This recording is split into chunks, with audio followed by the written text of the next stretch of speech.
ಲೋಕಸಭಾ ಚುನಾವಣಾ ಅಖಾಡ ರಂಗೇರಿದೆ. ಬಿಜೆಪಿಗೆ 8 ಕ್ಷೇತ್ರಗಳ ಅಭ್ಯರ್ಥಿಗಳ ಬಗ್ಗೆ ಟೆನ್ಷನ್ ಶುರುವಾಗಿದೆ.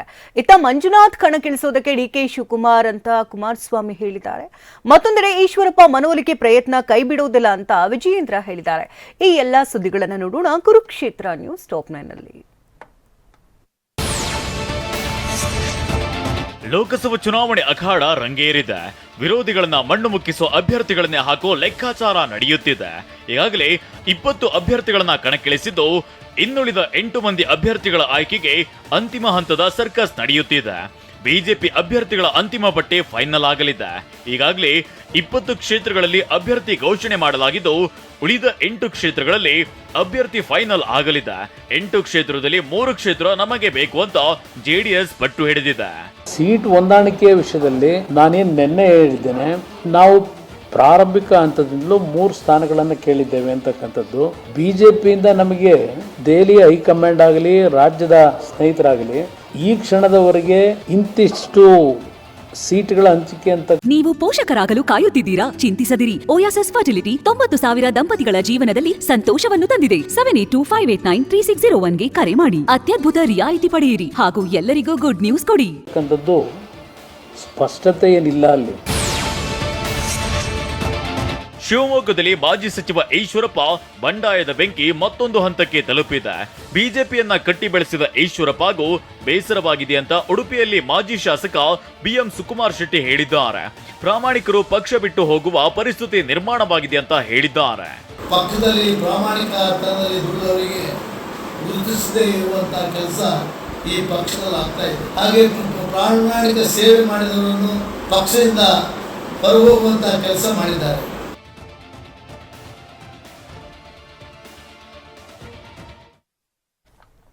ಹತ್ತು ಸಾವಿರಕ್ಕೂ ಹೆಚ್ಚು ಸೀರೆ ಪತ್ತೆ, ಗೋದಾಮು ಸೀಜ್. ಅತ್ತ ಚಿಕ್ಕಮಗಳೂರಿನಲ್ಲಿ 19 ಚಿನ್ನದ ಉಂಗುರಗಳು ಜಪ್ತಿ ಮಾಡಲಾಗಿದೆ.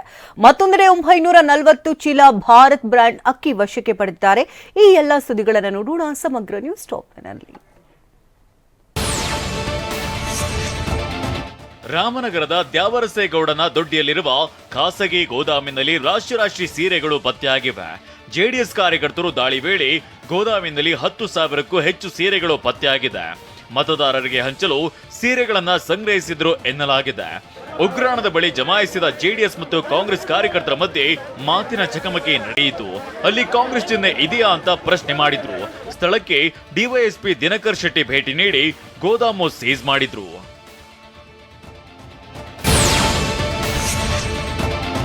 ದಾಖಲೆ ಇಲ್ಲದೆ ಸಾಗಿಸುತ್ತಿದ್ದ 5 ಲಕ್ಷ ಮೌಲ್ಯದ 90 ಗ್ರಾಂ ಚಿನ್ನದ ಉಂಗುರಗಳನ್ನ ವಶಪಡಿಸಿಕೊಳ್ಳಲಾಗಿದೆ. ಚಿತ್ರದುರ್ಗ ಜಿಲ್ಲೆ ಆಲ್ದೂರು ಠಾಣಾ ವ್ಯಾಪ್ತಿಯ ವಸ್ತಾರೆ ಬಳಿ 19 ಉಂಗುರಗಳನ್ನ ಪೊಲೀಸರು ವಶಕ್ಕೆ ಪಡೆದಿದ್ದಾರೆ.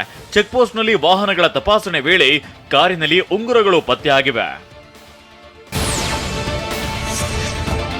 ಕಾರಿನಲ್ಲಿ ದಾಖಲೆ ಇಲ್ಲದೆ ಸಾಗಿಸುತ್ತಿದ್ದ 1.5 ಲಕ್ಷ ಹಣ ಜಪ್ತಿ ಮಾಡಲಾಗಿದೆ.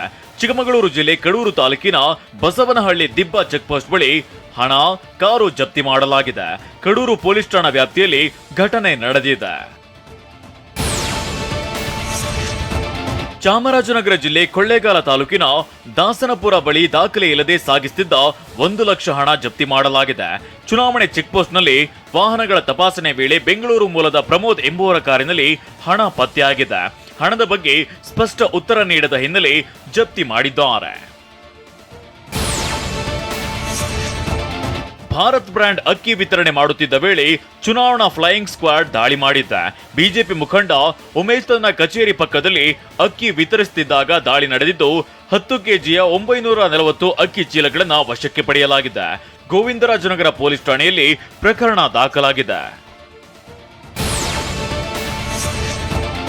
ಲೋಕಸಭಾ ಚುನಾವಣೆ ಹಿನ್ನೆಲೆ ಮೈಸೂರಿನ ಸೂಕ್ಷ್ಮ ಪ್ರದೇಶಗಳಲ್ಲಿ ಸಿಐಎಸ್ಎಫ್, ಕಮಾಂಡೋ ಪಡೆ ಹಾಗೂ ಪೊಲೀಸರು ಪಥಸಂಚಲನ ನಡೆಸಿದ್ರು.